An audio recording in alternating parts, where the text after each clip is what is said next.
विधानसभा निवडणुकीच्या पार्श्वभूमीवर नांदेडच्या राजकीय वर्तुळात मोठ्या उलथापालथी होताना आपल्याला पाहायला मिळतात।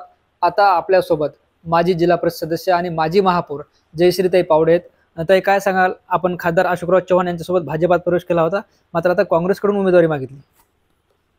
प्रवेश केला होता, परंतु तिथे मनही लागलं नाही आणि विचारधाराही पटली नाही। दोन्ही गोष्टी असल्यामुळे वापस इकडनं काँग्रेसकडनं इथल्या आता प्रभारी जिल्हाध्यक्ष रेखाताई चव्हाण, शिवाय खासदार साहेब, काँग्रेस कमिटीचे श्याम दरक साहेब, जिल्हाध्यक्ष यांच्यासोबत चर्चा झाली आणि त्यानंतर मग इथे वापस येण्यासाठी आपलंच घर आहे असं म्हणून वापस येताना लोकांची मागणी पण होती आणि बऱ्याच जणांची इच्छाही होती, जनतेची इच्छा होती की तुम्ही उमेदवारी काँग्रेस पक्षाकडून मागावी।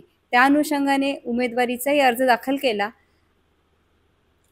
ते आपण आता काँग्रेसकडून जे आहे ते उमेदवारी मागितली। कोणत्या विधानसभेसाठी आपण इच्छुक आहात?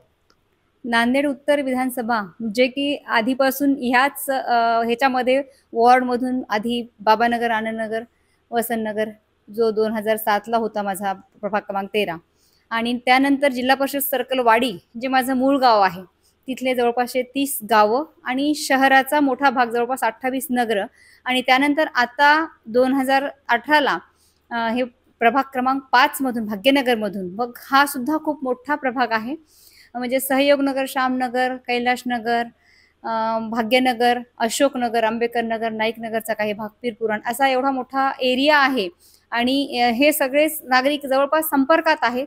त्यामुळे हा मतदारसंघ मी काम केलेला आहे, परिचयाचा आहे, त्यामुळे नांदेड उत्तर मतदारसंघातूनच मागणी मला योग्य वाटली। ते आपण जर बघितलं तर फेब्रुवारीपासून ते आता ऑगस्टपर्यंत आपण भाजपात होता, मध्ये काय विचारधारा तुम्हाला पडली नाही की पुन्हा काँग्रेसमध्ये यावं वाटलं?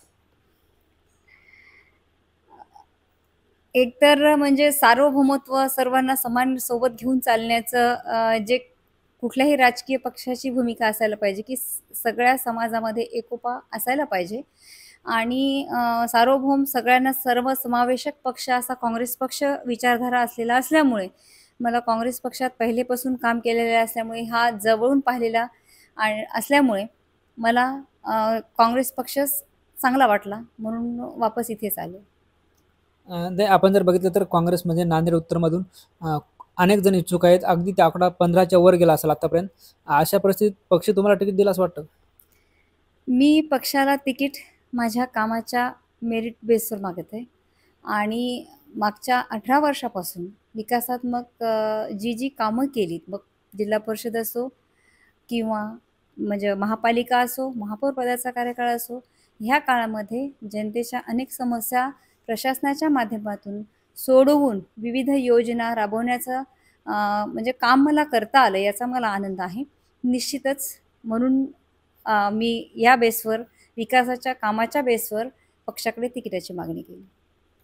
ते तुमच्यासोबत भाजपात आलेलं अजून कोणी काँग्रेसमध्ये येणार आहे का? तुमच्या कोणत्या संपर्कात आहे का?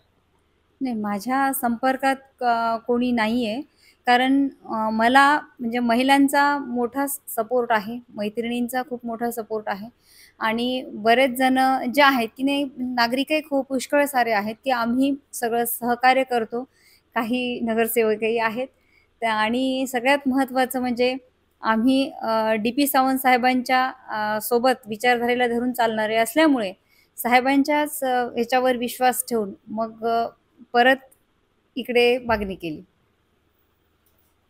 निश्चितच आपण जर बघितलं तर ह्या माजी महापौर जयश्रीताई पावडे होत्या, यांनी जे ते भाजपला सोडचिठी देऊन पुन्हा जे ते काँग्रेसमध्ये घरवापसी केली आणि नांदेड उत्तर मतदारसंघातून काँग्रेसकडून उमेदवारी मागितली। ज्ञानेश्वर लोंढे, TV9 मराठी, नांदेड।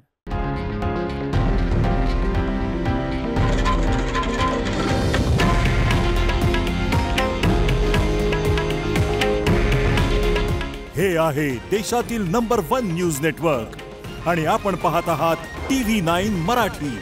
काळजी तुमची, हित महाराष्ट्राचं।